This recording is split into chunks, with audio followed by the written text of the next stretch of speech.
உலக சனத்தொகையில் சுமார் அரைவாசி பேர் கடற்கரையோரங்களை அண்மித்து வாழ்ந்து வருவதுடன் அவர்களில் பெரும்பாலானவர்கள் கடல் மார்க்க வர்த்தகத்தில் ஈடுபட்டு உலக பொருளாதாரத்துக்கு 500 பில்லியன் டாலருக்கும் அதிகமான பங்களிப்பை வழங்குகின்றனர்.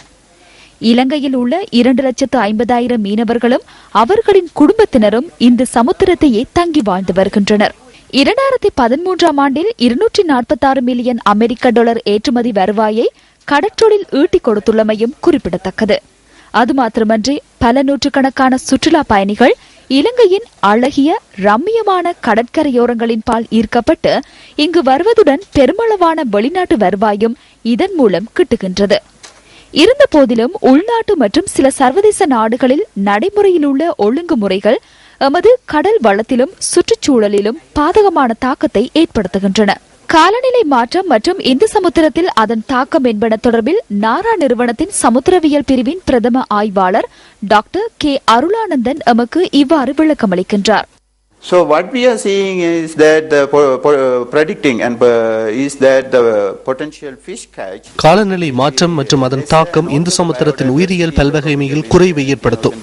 இந்து சமுத்திர வளம் தொடர்ந்தும் அருகே வருவதனை குறைக்க வேண்டியது மிக முக்கியமானதாகும். இல்லாவிடின் எதிர்கால சந்ததியினருக்கு இதன் பலனை அனுபவிக்க முடியாது போகும். Bleak future for our future generation.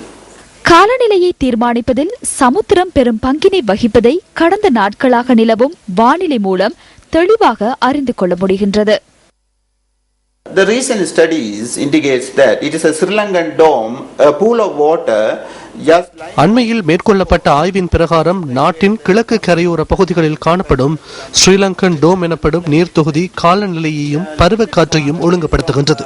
Sri Lankan டோம் எனும் நீர்த்தொகுதி காலநிலையையும் பருவக்காற்றினையும் எவ்வாறு இயக்குகின்றது என்பதனை நாம் அறிந்து கொள்ளும் பட்சத்திலேயே எம்மால் அது எதிர்ப்பு கூற முடியும். ஆனால் இது தொடர்பில் நாம் போதிய அளவு ஆய்வு செய்யவில்லை.